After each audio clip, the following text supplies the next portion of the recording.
لیلا ایک یتیم لڑکی تھی جو اپنی خالہ اور انکل کے ساتھ رہتی تھی۔ وہ کتابیں پڑھنے کی شوقین تھی، خاص طور پر پریوں اور روایتی داستانوں کی۔ ایک دن وہ جنگل کی سیر کر رہی تھی، اسے درخت کے تنے میں کھلا راستہ نظر آیا۔ وہ اس کے اندر گئی تو حیرانگی کے ساتھ لیلا نے خود کو ایک جادوئی دنیا میں پایا، جہاں پریاں اور دوسری جادوئی مخلوقات تھیں۔ وہ لطف اندوز ہوئی اور حیران کن جگہ کی سیر کی، جادوئی دنیا سے ملی اور اس دوران نئے دوست بنائے۔ ایک دن وہ سیر کر رہی تھی، اس نے ایک قریبی کھیت میں ایک یونیکارن کو گھورتے ہوئے دیکھا۔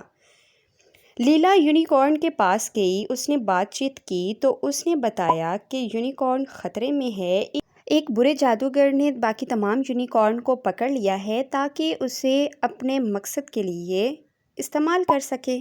لیلا جان گئی تھی کہ اسے کیا کرنا ہے۔ وہ جادوگر کے قلعے کی طرف روانہ ہوئی۔ اسے بہت ساری رکاوٹوں کا سامنا کرنا پڑا، لیکن اس نے اپنی عقل مندی سے ان کی مدد کی اور جادوگر کو ہرا دیا۔ یونیکارن نے اسے اپنے اوپر سوار کیا، یونیکارن نے جادوئی دنیا کی سیر کروائی، سب نے اسے داد دی، وہ جادوئی دنیا کا حصہ بن گئی۔